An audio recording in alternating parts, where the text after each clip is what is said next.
दोस्तों, आपकी गेहूं की फसल में यदि बालियां निकल चुकी हैं और मिल्किंग स्टेज पर यदि आपकी गेहूं की फसल है तो यह वीडियो आपके लिए काफ़ी ज़्यादा इन्फॉर्मेटिव होने वाली है।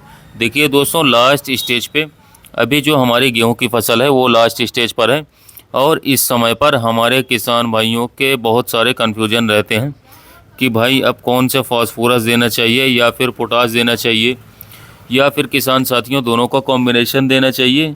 क्योंकि किसान साथियों अगर क्वालिटी की बात आती है तो उसमें फास्फोरस और पोटाश का सबसे बड़ा रोल होता है। अभी तक हमने जितने भी खाद उर्वरक दिए हैं ग्रोथ बढ़ाने के लिए दिए हैं, ज़्यादा से ज़्यादा फुटाव हो, उत्पादन बढ़े, इसके लिए हमने खाद उर्वरक दिए। लेकिन अब बात आती है क्वालिटी की। क्वालिटी कैसे सुधारा जा सकता है? देखिए दोस्तों, फास्फोरस कब दिया जाता है और पोटाश कब दिया जाता है, इसके बारे में डिटेल में मैं आपको समझाने वाला हूँ।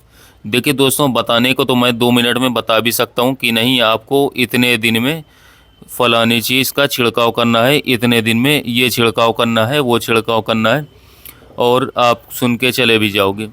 लेकिन मैं जो है इस तरह से डिटेल में आपको बताने वाला हूँ तो आपको लंबे समय तक काम आएगी। डिटेल में बताने का यह मतलब है कि जैसे फास्फोरस यदि हम दे रहे हैं तो इस चीज़ की हमको जानकारी होनी चाहिए कि फास्फोरस का मेन काम क्या होता है और किस अवस्था पर हमको देना चाहिए, कितने दिन की गेहूं की फसल में हमको देना चाहिए। पोटाश यदि हम दे रहे हैं तो पोटाश के बारे में एक एक हमको जानकारी होना चाहिए कि पोटाश का काम क्या है। जो चीज़ हम दे रहे हैं, जो चीज़ हम छिड़काव कर रहे हैं, उसके बारे में हमारे पास A to Z जानकारी होना चाहिए। लेकिन आपके पास जानकारी है तो आप देखोगे कि अगली बार जब भी आप गेहूं की फसल लगाओगे तो रिजल्ट 2 गुने मिलेंगे। अब देखिए, ये जो गेहूं की किसान भाइयों बाली आप देख पा रहे होंगे, ये मिल्किंग स्टेज पर है। मलकंग मतलब आप दाना दबा कर देखोगे तो इसमें दूध टाइप का निकलेगा। अगर मिल्किंग स्टेज पर आपकी फसल है तो उस समय किसान साथियों गेहूं की फसल को ज़रूरत होती है पोटाश की। और यदि बालियां निकल रही हैं, पूरी तरीके से अभी नहीं निकली हैं, तो उस स्टेज पर फास्फोरस और पोटाश का कॉम्बिनेशन आपको देना है। अब जैसे हमारे किसान भाई काफ़ी ज़्यादा कंफ्यूज रहते हैं कि भाई 0-34 का छिड़काव कब करना है, 0050 का छिड़काव कब करना है, इनका सही समय कौन सा है।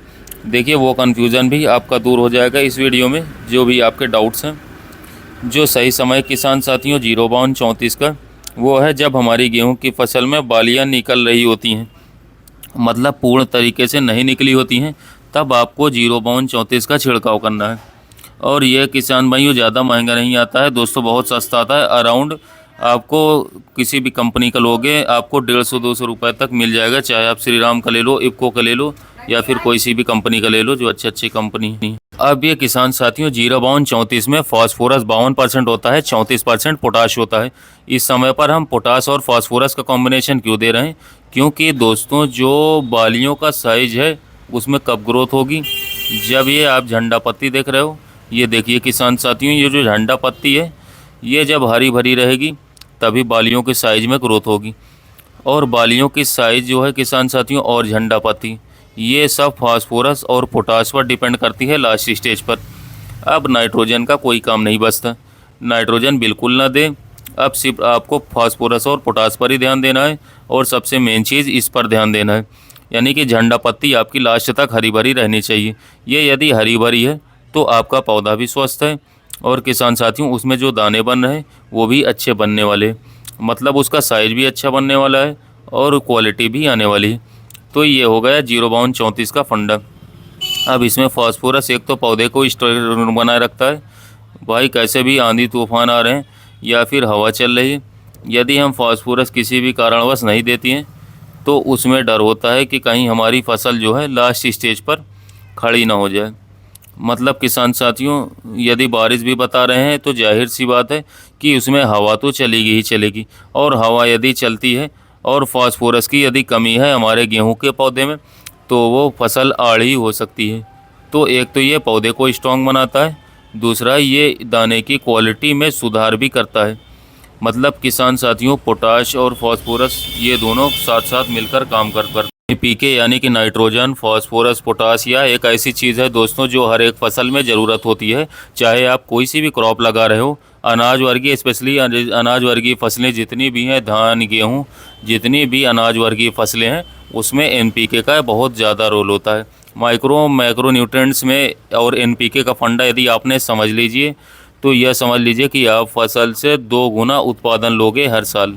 ये हो गया किसान साथियों फास्फोरस और पोटास का कॉम्बिनेशन और उसका फंडा। अब ये 0050 इसका क्या फंडा है, इसमें भी हमारे काफ़ी किसान भाई कंफ्यूज रहते हैं कि भैया ये हमने तो फास्फोरस दे दिया, आप पोटाश क्यों दें। क्वालिटी की बात तो है तो वो तो फास्फोरस ही बनाएगा, लेकिन आपको एक चीज़ बनाता हूँ, लास्ट स्टेज पर पोटास का ही सबसे मेन ज़्यादा रोल होता है। यदि आपकी गेहूँ की फसल मिल्किंग के स्टेज पर है, मिल्किंग स्टेज का पता कैसे लगाना है, ये बाली है किसान साथियों, बालियों को लेना है और उसके सिंपल ही दबाकर देख लेना है। यदि इस पे से दूध निकल रहा है तो समझ जाइए कि हमारी फसल जो है मिल्किंग स्टेज पर पहुंच चुकी है। अब हमारी गेहूं की फसल में फास्फोरस का छिड़काव ना करते हुए पोटाश का ही छिड़काव हमको करना है। फास्फोरस का छिड़काव हमने पहले कर दिया, फास्फोरस की ज़रूरत नहीं है हमारी गेहूँ की फसल को, अब सिर्फ पोटाश ही आपको देना है। फास्फोरस का छिड़काव हमने पहले कर दिया, फास्फोरस की ज़रूरत नहीं है हमारी फसल की, अब पोटाश ही आपको देना है। पोटाश में क्या ले सकते हो आप, 0050। अब यदि आप अराउंड 150 के लगभग पड़ेगा, 150 के अंदर ही पड़ेगा, जो भी आप कंपनी लोगे, मतलब 150 से ऊपर ही नहीं जाने वाला, 150 से ही नीचे ही रहेगा। तो ये पोटाश का लास्ट स्टेज पे आपको छिड़काव करना है। इसके बाद गेहूं की फसल में कुछ भी छिड़काव करने की आपको ज़रूरत नहीं पड़ेगी। देखिए नाइट्रोजन के टाइम पर हमने नाइट्रोजन दिया, फास्फोरस के टाइम पर हमने फास्फोरस दिया और पोटाश के टाइम पर हम पोटाश दे रहे हैं। पूरा कॉम्बिनेशन हमने मिला करके रखा है और यदि ये सब आप समय समय पर दे रहे हो तो 101% गारंटी है मेरी, आपको इस बार गेहूं की फसल से बेहतर उत्पादन मिलने वाला है। ये मैं लिख करके देता हूँ, क्योंकि हमारे किसान भाई क्या करते हैं, अधिकतर हमारे किसान भाई लास्ट स्टेज पर बहुत सारी गलती करते हैं। देखिए पानी आप चला रहे हो तो काफ़ी किसान भाइयों को मैंने देखा है कि लास्ट स्प्रे तक नाइट्रोजन का छिड़काव करते हैं, क्योंकि जितनी बार पानी लगा रहे हैं उतनी बार यूरिया का छिड़काव कर रहे हैं और लास्ट स्टेज पर नाइट्रोजन का कोई भी काम नहीं बचता है। मतलब 60 दिन बाद आप भूल जाइए कि नाइट्रोजन हमको हमारी गेहूं की फसल में देना है, बिल्कुल भी नहीं देना, नाइट्रोजन का बिल्कुल भी छिड़काव नहीं करना है। कोई अगर नैनो यूरिया का बोलता है वो भी आप 60-65 दिन तक ही छिड़काव कर सकते हो। बाद में अगर सब नाइट्रोजन की पड़ती है, वो क्यों पड़ती है, जब हमारी गेहूं की बाली में दाने बन रहे होते हैं उसमें जो प्रोटीन रहती है जिसको ग्लूटीन कहा जाता है, वो ग्लूटीन के निर्माण में नाइट्रोजन की ज़रूरत पड़ती है। तो वो नाइट्रोजन किसान भाइयों खुद ब खुद पौधा मिट्टी से ले लेता है, आपको अलग से छिड़काव करने की कोई भी ज़रूरत नहीं है।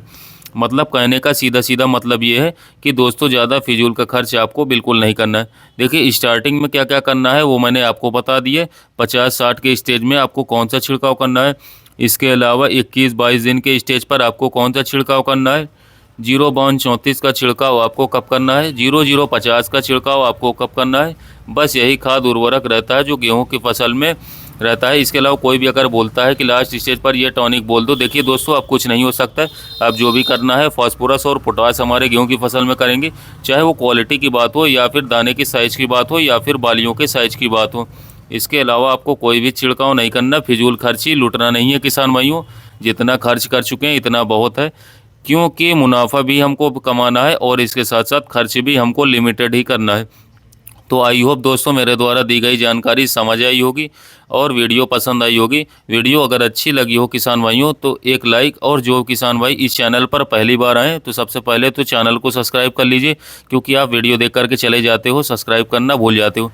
तो पहला काम सब्सक्राइब कर लीजिए, इसके साइड में जो घंटा दिख रहा है बेल आइकन, इसको भी दबा लीजिए ताकि खेती से जुड़ी जानकारी आपके पास तुरंत पहुंच सके, तुरंत आपके पास वीडियो की नोटिफिकेशन चली जाए। इसके लिए बेल आइकन दबाना आपके लिए ज़रूरी है। तो आज के लिए इतना ही काफ़ी, मिलते हैं नेक्स्ट वीडियो में नेक्स्ट टॉपिक के साथ।